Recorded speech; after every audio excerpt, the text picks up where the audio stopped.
The word revelry is an odd sort of black sheep in its linguistic family tree, with a lineage that ties back to the unrest of rebellion and the carnage of war. The idea of indulging in delights of merrymaking, dancing, and the like seems out of place. But if we follow the history of revelry back, before English or French or Latin, we start to see where these concepts intersect and how one begot the other. The accounts of ancient Grecian revelries mostly consisted of exactly what we would expect in the modern day: music, dancing, intoxication, and questionable decisions. But much like the drunken revelries of today, there was also an insidious undercurrent to these festivities, although before we can get into that, there is someone that we need to get better acquainted with.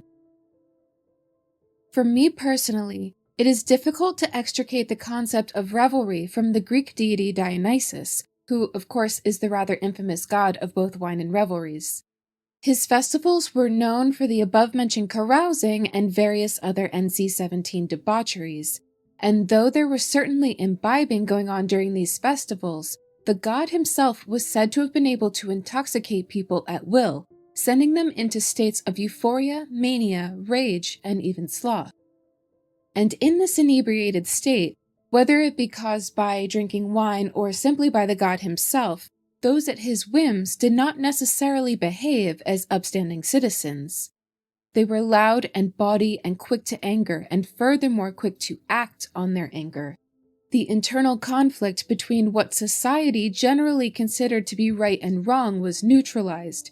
They served themselves as individuals, and they served their god. That is to say, what seems to begin as a simple gathering can actually become something destructive, particularly if the god or his followers, known as Maenads, feel as though they have been slighted. And there are incidents of this happening within Dionysus's mythos, where he was written off as being a lesser god, barred from being worshipped and denied hospitality or even entry into entire territories along his travels. And there is some debate as to why this might have happened. There are a few theories as to why rulers of the various Grecian city-states were hesitant to open their doors to Dionysus. Though assimilated well into the lore of the Greek pantheon as a son of Zeus, with Dionysus there seems to be this suggestion that he may have come to Greece as an import from a foreign land. Different accounts speak of the time he spent traveling in the East, particularly India, where he was able to expand his cult following. However, it has also been posited that the mythical place of his birth, Mount Nisa, from which we derive the name Dionysus, was actually a mountain in India. This feeds into the theory that there may have been a shared origin between Dionysus and the Hindu god Shiva.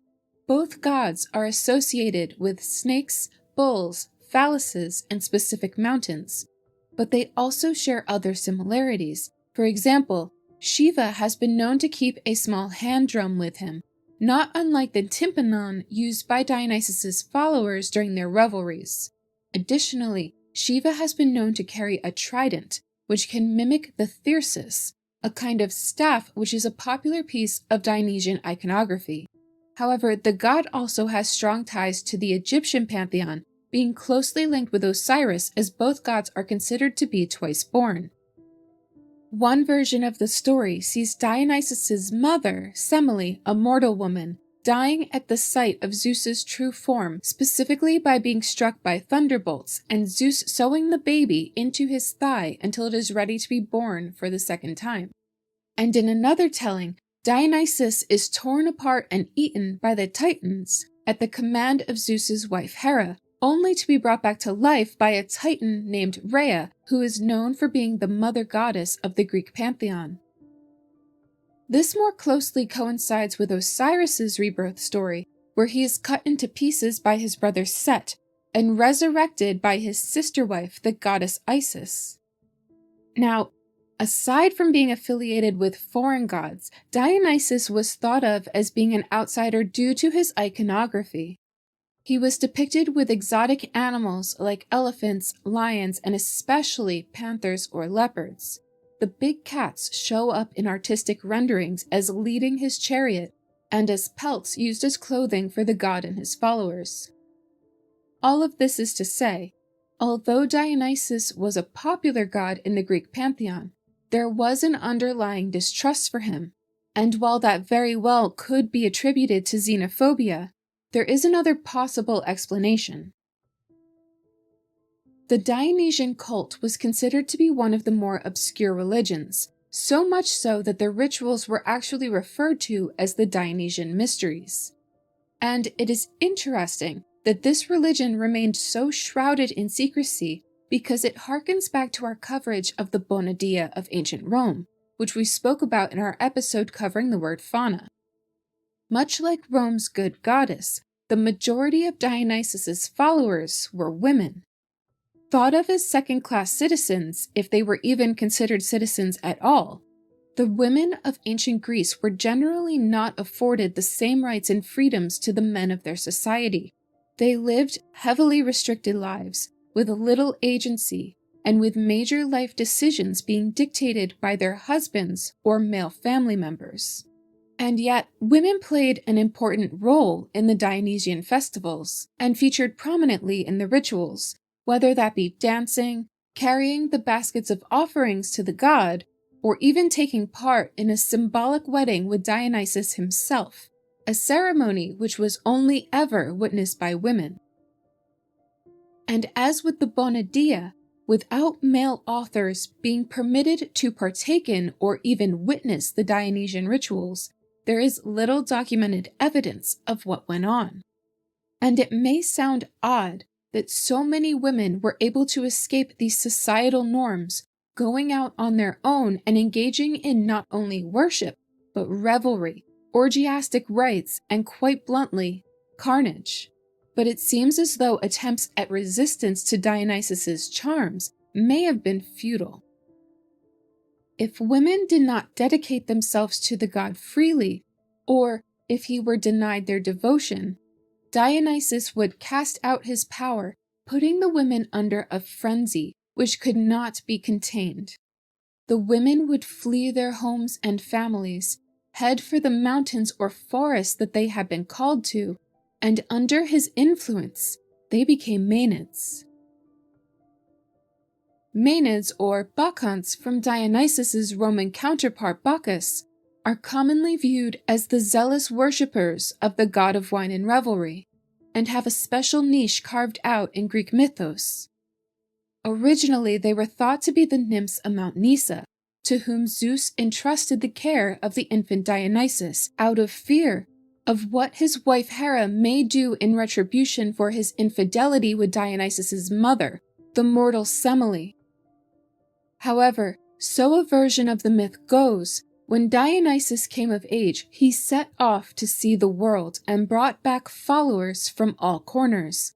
These believers became the new Maenads, and were said to have been possessed by the spirit of their revered deity.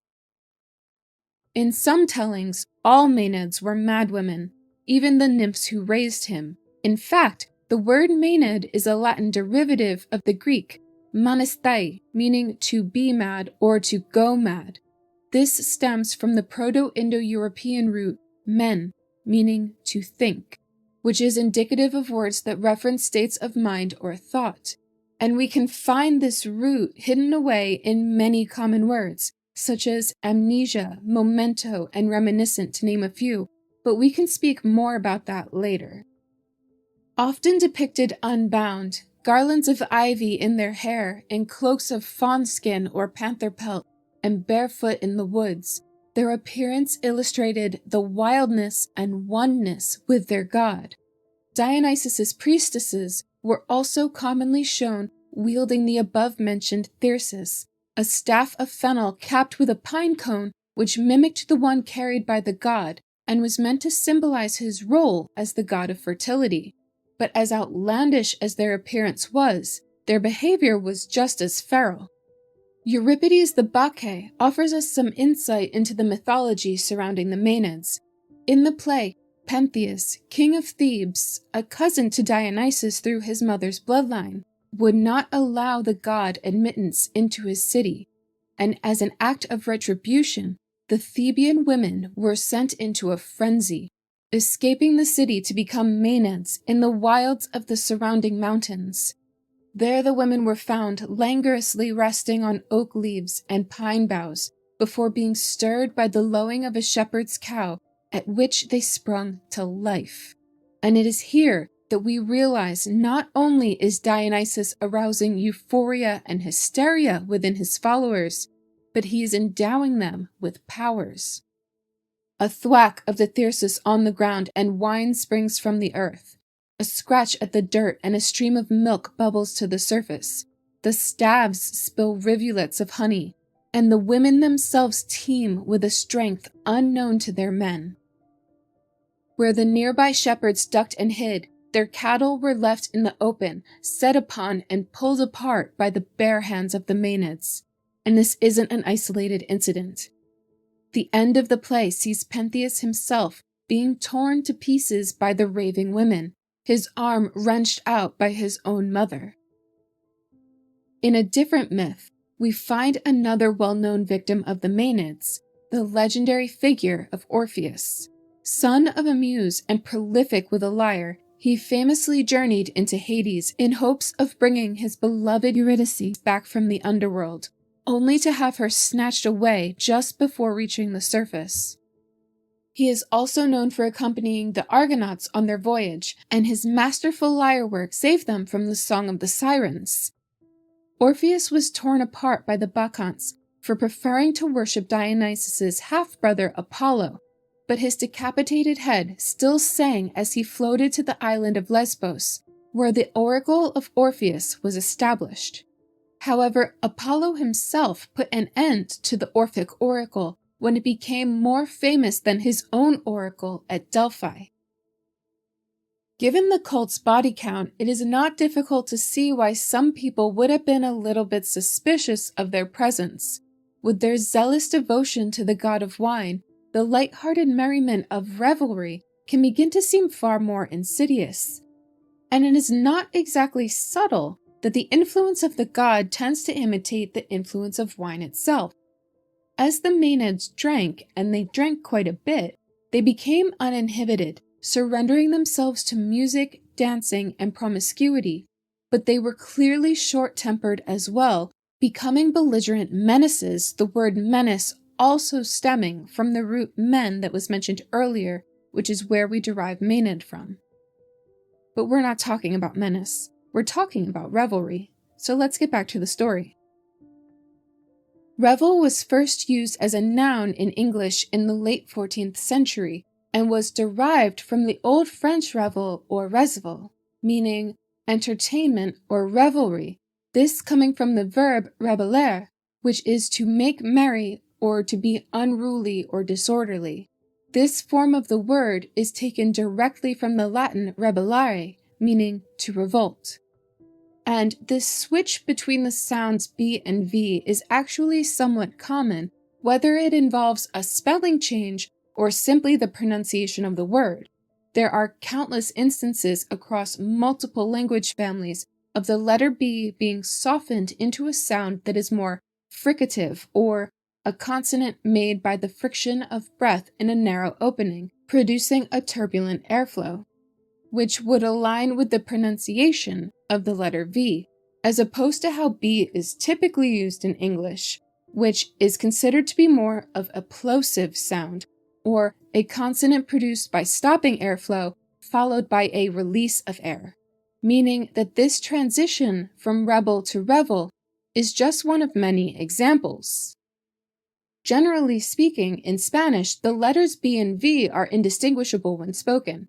It is only in writing that the different spellings and different etymologies are revealed.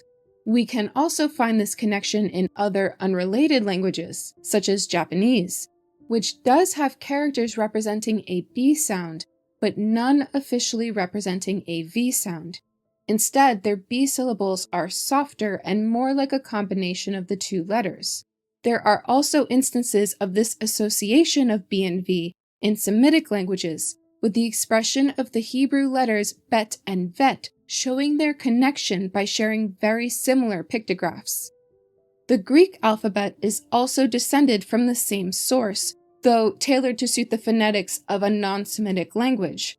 And here too we see the blurring of B and V, with the modern Greek pronunciation of beta being softened by transitioning that hard B into a V, so it sounds more like Veda or Vida. The conflation of these letters is due to a linguistic phenomenon known as betacism that refers to this loss of distinction between the letters B and V, which ultimately led the Latin rebellare to become our word, revelry. Revel itself can be broken down into two separate parts, the first being re, which in this case is a prefix used to indicate an opposition to something. The second part of the word is bellare, meaning to wage war, taken from the Latin word for war, bellum. Bellum comes from the Roman war deity Bellona, although it is believed that her original name was Duellona, from which we derive the word duel. Part god and part menace to society, Bellona straddled the line between the power of Dionysus and the chaos of the Maenads. But where Dionysus had transitioned into Bacchus under the Roman Empire, Bellona, who was not a Grecian import, was able to retain her identity even after being incorporated into the lore of ancient Rome. You see, when members of the neighboring Sabine civilization emigrated to Rome, they brought with them not only their people and their customs, but their gods as well. This is believed to be the origins of Bellona, the Sabine goddess of war, who, like many other divinities of the empire, would soon be assimilated into the Roman pantheon. Featuring as a counterpart to the god of war Mars, Bellona became known and revered for her ruthlessness, bloodthirst, and penchant for chaos. Although initially celebrated during an annual Ferie festival in early June meant to venerate many minor Roman gods, Bellona was also associated with a brutal and gruesome festival that took place around the spring equinox, referred to as Dies Sanguinis, or the Day of Blood. During this festival, priests of the Roman mother goddess Cybele would flog themselves. Those of her companion god Attis would castrate themselves, and lastly, the priests of our goddess Bellona, known as Bellonari, would cut their limbs with knives and either offer the blood to the goddess or drink it themselves in order to receive divine inspiration to strengthen their war frenzy and make them more formidable in battle. In fact, she was so revered for the power she imbued that during a particularly arduous series of wars against King Pyrrhus of Epirus, a Roman statesman, Appius Claudius Cassius, raised his hands to the sky and beseeched her, Bellona, if thou wilt grant us victory today, I, in return, vow a temple to thee, as related by Livy. And victory followed. As promised, he oversaw the building of a temple in her honor on the Campus Martius, just outside the walls of Rome. To the Romans, the invoking of Bellona infused them with her spirit of war, making them undefeatable and able to subdue their adversaries. And it is interesting because the act of repressing someone, in war or otherwise, is how rebels are made. If there is something to revel in, equality, wealth, the concept of a government who advocates for its citizens' best interest, those hopes, however close or out of reach they may be, can galvanize people into a rebellion. Though disparate on the surface, the concepts of revelry and rebellion have always been intertwined with one another, from the merriments of the Maenads being an act of rebellion in themselves, to the indulgent revelries of monarchs leading their citizens to rise up in revolt, either out of retribution or to revel in the spoils of war themselves. The two concepts are constantly chasing each other, creating a web through our psychology. Perhaps the true motivation is reaching self-actualization at the top of Maslow's hierarchy of needs, or a rare aligning between the superego and the id. But that is a very big question for another day. The raucous festivals of the ancient world, full of frolicking and debauchery, have been depicted over millennia in different works of art and writing, in such a way that it makes them seem more dignified, but in actuality, the concept of a revelry has not changed much across time. We still have these bacchanals today. We just call them by different names, like Spring Break or Burning Man or Ibiza. And we don't consider the bloody past that forged the concept of revelry, or its relation to ancient gods. But at least as far as the lexicology goes, they are inseparable. Thank you so much for listening all the way through if you did. Please leave a like if you would like to hear more episodes. Also, feel free to leave a comment if there are any other words you would like to see covered in the future.